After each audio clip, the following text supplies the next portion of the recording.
Bu montaj seti 1 saat ve 2 kasetten oluşmaktadır. Set 1875 yılı civarında üretilmiştir.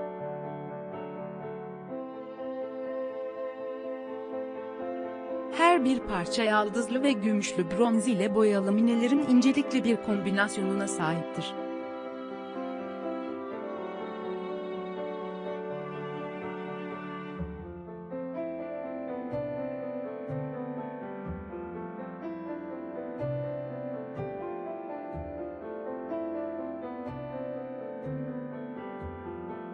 Kasolitler, vazolar ve vazorlar, yuvarlak bronz putti ve Rönesans figürlerini tasvir eden minelerle süslenmiştir.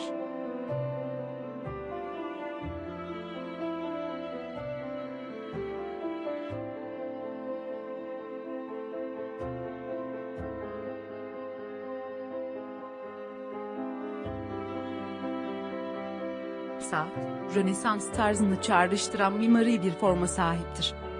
Grotesk bir maske ve bir çiçek vazosunu çerçeveleyen iki melek tasvir eden boyalı mine panellerle süslenmiştir.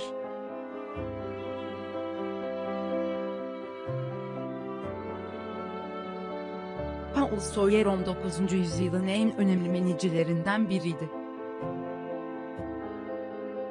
Bu özellikle zengin ve dekoratif topluluğu, II. İmparatorluk döneminin zevkine uygundur.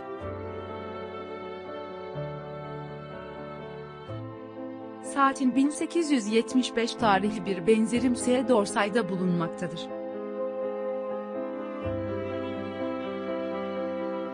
Galeri Mark Maison benzer ama daha büyük bir model sunuyor.